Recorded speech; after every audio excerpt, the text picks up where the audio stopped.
So many people are looking for someone to be the king of their heart. And I think that absolutely breaks the heart of God. When we look somewhere else for fulfillment, and God is saying, I'm all you need.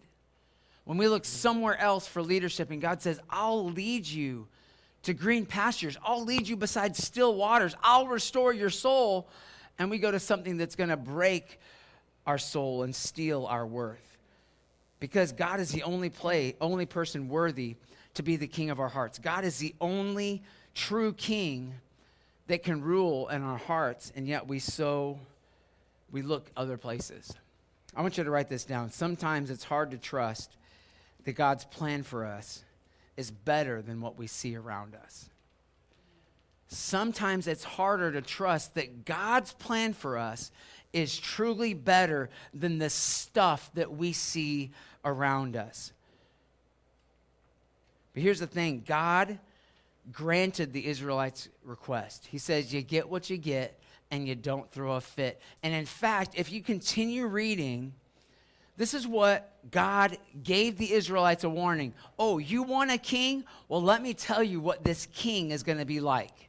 Just to warn you up front, I don't want to hear any complaining, because this is what you said you wanted, but this is what you're actually asking for. And look at what he says in 1 Samuel 8, verses 11 to 17.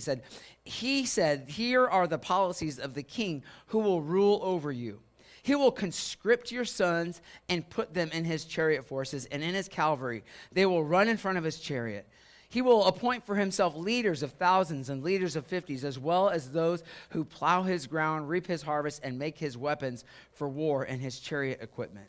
He will take your daughters to be ointment makers, cooks, and bakers. He will take your best fields, vineyards, and olive groves and give them to his own servants. He will demand 1/10 of your seed and of the produce of your vineyards and give it to his administrators and his servants. He will make your male and female servants as well as your best cattle and your donkeys and assign them for his own use. He will demand 1/10 of your flocks, and you yourselves will be his servants. He says, you know what, you're asking for a king? Here's what he's going to do. He's going to take your kids and put them into his army and make them fight his wars. He's going to take your best people and make them plow his fields and harvest his crops. And you know what, when you go to work, guess what he's going to require of you? Taxes. He's going to take a portion of everything that you make so that he can feed his household and run his government, because everything that requires has to happen. And so you're asking for this king, and it's going to not be what you think it is. It's going to be hard, and it's going to cost you something when you look for somebody else to be the king.